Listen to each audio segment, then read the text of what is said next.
Hai guys, welcome back to my channel. Jadi kali ini aku balik lagi dengan topik kesehatan.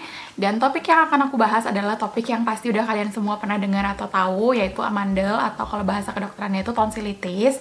Nah, kali ini aku mau bahas apa aja. Yang pertama dari apa sih amandel itu atau tonsilitis itu, penyebabnya apa, terus gimana cara mencegahnya dan mengobatinya. Dan aku juga mau bahas mitos-mitos yang pasti kalian udah sering banget dengar kalau misalkan kalian lagi ngomongin amandel atau tonsilitis. Nah, apa aja nanti yang akan aku bahas, jadi kalian tonton terus sampai habis, jangan di skip karena menurut aku informasi ini penting banget buat kalian tahu untuk kehidupan sehari-hari. Pertama pasti ditanya, apa sih tonsilitis atau amandel itu? Nah, di sini aku insert picture. Jadi kalau misalkan kalian mengalami amandel atau tonsilitis, itu terjadi infeksi atau peradangan di tonsil palatina kalian. Nah, apa itu? Nanti kalian lihat di sini ada tulisannya. Penyebabnya apa sih? Bisa bakteri, bisa virus, bisa juga faktor dari luar seperti dari lingkungan, pengaruh gizi, dan lain sebagainya. Nah, gimana sih gejalanya si tonsilitis ini? Kalau misalkan aku pribadi di tempat praktek, biasanya pasien itu datangnya dengan keluhan biasanya udah panas. Jadi selain panas, dia pasti sudah didahului dengan gejala lain seperti ada rasa yang tidak nyaman di tenggorokan, sakit saat menelan, ada rasa ngeres di tenggorokan, atau ada rasa mengganjal di tenggorokan. Jadi dokter, saya tuh nggak enak kalau nelen makanan, jangan kan nelen makanan, nelen udah aja udah nggak enak. Nah, orang itu sering banget bilang, aduh aku punya amandel nih. Jadi sedikit aja sakit tenggorokan pasti udah bilang aku punya amandel. Padahal sebenarnya kalau misalkan kalian itu bisa aja yang namanya faringitis atau infeksi di faring tanpa ada pembesaran amandel atau tonsil. Jadi kalian kalau misalkan emang tipe orang itu kerongkongannya atau tenggorokannya tuh sensitif, kalian tuh bakalan sering sakit gitu loh atau nggak nyaman karena kalian salah makan, kayak misalkan makan terlalu pedas, terlalu banyak bumbu, atau kayak ada micin-micinnya gitu. Itu bakalan bikin kalian nggak nyaman, tapi belum tentu kalian itu tonsilitis atau amandel. Nah, kalau misalkan kalian itu dibilang amandel atau tonsilitis, itu harus ada pembesaran kelenjar tonsil palatinanya kayak di sini. Dan kalian juga harus tahu semua orang punya amandel atau semua orang punya tonsil, tapi ada yang sehat, ada yang bergejala. Nah, seperti lagi balik aku ke gambar yang pertama tadi, ini adalah ukuran-ukuran tonsil atau amandel orang-orang pada umumnya. Nah, kalau misalkan kalian sehat-sehat aja, ada di angka 0 kalau nggak salah di sini. Terus nanti kalau misalkan membesar sedikit, mulai dia ke arah 1, membesar sedikit lagi ke angka 2, ke 3, dan ke 4. Nah, sekarang nih penentuannya. Kapan sih orang itu perlu dikatakan terapi, kapan sih orang itu nggak perlu dikasih terapi, dan kapan perlu dioperasi, kapan nggak perlu dioperasi, dan gimana ceritanya tuh orang-orang yang cerita sembuh amandel tanpa operasi. Gini ya, aku jelasin sekarang. Jadi kalau kalian ngelihat di angka 0 itu biasanya cenderung orang-orang itu sehat. Atau misalkan kalian misalnya mengalami sakit tenggorokan tapi ya amandelnya nggak membesar, ukurannya normal-normal aja, itu mungkin. Nah, yang kedua, ukurannya membesar sedikit, disertai panas, disertai nyeri. Nah, itu bisa dikasih obat, misalkan antibiotik dan lain sebagainya, anti radang. Kalau ada panas dikasih obat panas. Nah, yang kedua sama juga.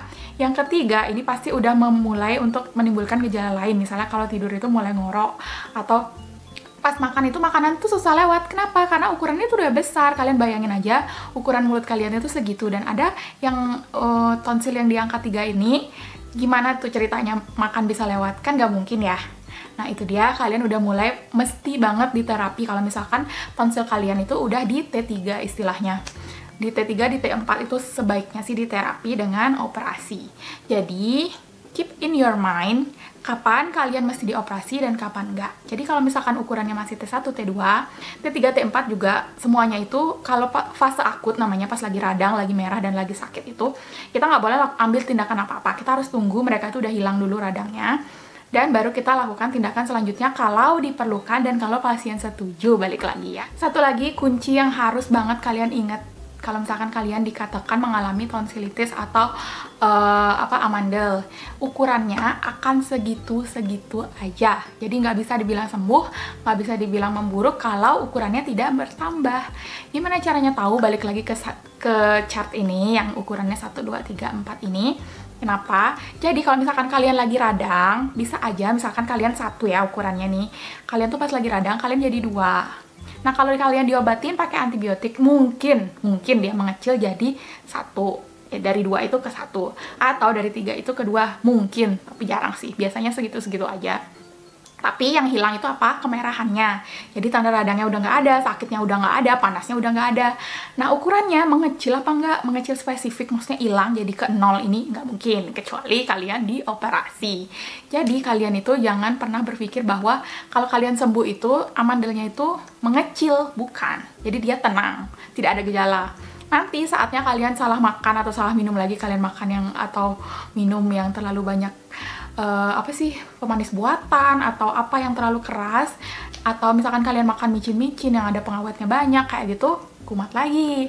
Nah, saat kumat bisa aja ukurannya lebih besar, dan itulah tadi kalau misalkan kalian tuh dikasih antibiotik bisa membaik. Tapi kalau misalkan kalian udah ukurannya besar, sering kumat-kumatan, apalagi kalau buat anak-anak atau orang yang kerja, kalian nggak mungkin kan kayak tiap 2 bulan sekali izin kerja atau izin sekolah kalau misalkan amandelnya tuh kumat. Nah, itu dia tadi kenapa kalau ukurannya sudah besar dan sering banget kumat disarankan untuk melakukan tindakan operatif. Nah, itu dia juga kunci yang kedua, kalian nggak boleh sering kumat kalau nggak mau dioperasi. Gimana caranya? Kalian harus menghindari makanan yang terlalu banyak micinnya, kayak gitu, terlalu banyak pengawetnya, kayak gitu juga itu mempengaruhi banget terjadinya infeksi berulang di tonsila palatina kalian. Kalau misalkan kalian bisa menjaga itu, kalian pasti akan jarang kumat. Ditanya, ada nggak sih tindakan-tindakan yang bisa kita lakukan di rumah tanpa harus ke dokter waktu kita udah merasa nggak nyaman? Oh, ada, tentu saja. Kalian bisa menjaga kesehatan kalian. Yang pertama, karena tadi penyebabnya bakteri atau virus, terutama virus, kalau kekebalan tubuh kalian bagus dan pola makan kalian bagus, kalau yang dari faktor luar atau lingkungan atau gizi, kalian gak akan kumat seperti aku bilang. Walaupun kalian memang punya ukuran T2, kalau misalkan kalian bisa menjaga pola makan kalian, menghindari makanan yang udah aku sebutin tadi, kalian gak akan kumat-kumatan, karena ini bener-bener dipicu sama makanan paling sering, sama daya tahan tubuh kalian tentunya. Nah, makanya kalau kalian sehat, kalian gak akan bener-bener kumat yang parah gitu, sampai panas gak akan. Tapi itu dia yang susah, karena kita kan somehow nggak bisa mengontrol. Misalkan kita beli makanan, apa kita yakin itu makanan nggak ada micinnya atau nggak ada pengawetnya, kan kita nggak tahu. Itu dia yang sebenarnya lebih sering membuat kalian kumat dari makanan dan faktor dari luar, bukan dari diri kalian sendiri. Karena aku yakin kalau misalkan seumuran aku atau di usia-usia produktif, pasti kayak imunnya tuh pasti bagus kalau nggak ada penyakit penyertanya. Nah, yang kedua, kalau udah sebenarnya kalian tuh kumat atau merasa nggak enak, kalian bisa melakukan yang namanya istirahat. Karena istirahat itu mengembalikan daya tahan tubuh dengan cara kebugaran kita itu kayak recharge gitu istilahnya. Pasti kalian merasa lebih fresh kalau kalian udah istirahat, misalkan bed rest 1 hari aja, pasti udah beda banget rasanya. Yang kedua, kalian bisa banget yang namanya minum air hangat, jangan yang panas ya, yang hangat. Dan kalian tuh coba lakuin hal-hal kayak jangan makan yang aku bilang tadi, terus minum air hangat, kalian istirahat. Itu cara yang paling efektif untuk kalian bisa menghindar sampai terjadi demam. Jadi udah waktu ngerasa nggak enak itu udah istirahat aja, minum air hangat, terus jangan makan yang micin-micin, dan minum yang manis-manis. Udah, biasanya pasti akan membaik sendirinya, kecuali kalian udah sampai panas, kalian udah harus minum antibiotik sih biasanya. Karena biasanya kalau udah sampai panas itu pasti udah merah-merah di amandelnya. Nah, kalau misalkan ditanya, apa sih hal-hal yang bisa kita lakukan di rumah aja tanpa perlu ke dokter kalau lagi kumat atau udah merasa nggak enak gitu? Yang pertama, kalian bisa coba dengan cara istirahat yang cukup. Yang kedua, minum air yang cukup. Kalau kalian mau minum air suhu ruangan nggak apa-apa. Kalau kalian mau minum air hangat juga nggak apa-apa, asal jangan terlalu panas yang mendidih gitu. Nanti kan nggak bagus juga buat iritasi di tenggorokan kerongkongan itu. Terus kalian juga bisa yang namanya vocal rest. Mungkin kalau misalkan kalian udah merasa suara-suara kalian terlalu serak gitu, vocal rest maksudnya hindari ngomong, karena itu kadang-kadang bikin beban juga di sini, tambah nggak enak. Dan kalian juga bisa menghindari polusi-polusi, misalnya kalian deket sama asap-asap atau asap rokok, kan yang paling sering itu bisa banget dihindari, karena seperti yang aku bilang, dari dalam kita jaga dan dari luar kita jaga. Lanjut kita bahas ke yang namanya mitos-mitos. Seperti yang aku udah bilang tadi, udah aku sisipin juga sih di tengah. Amandel itu bisa sembuh tanpa operasi. Ya, balik lagi, amandelnya bener amandel. Ukuran amandelnya berapa? Itu harus ada scientific proven-nya dulu, baru bisa dibilang bisa sembuh atau enggak. Karena kalau misalkan ukurannya kecil, terus baru sekali aja, terus dia ngeklaim dirinya bisa sembuh tanpa operasi. Oh iya, tentu, karena kamu tidak pernah kumat lagi, dan ukurannya juga masih kecil. Seperti yang aku bilang tadi, sangat-sangat dipengaruhi oleh ukuran. Terus mitos yang kedua, kalau misalkan minum air es atau air dingin gitu cepet kumat amandelnya.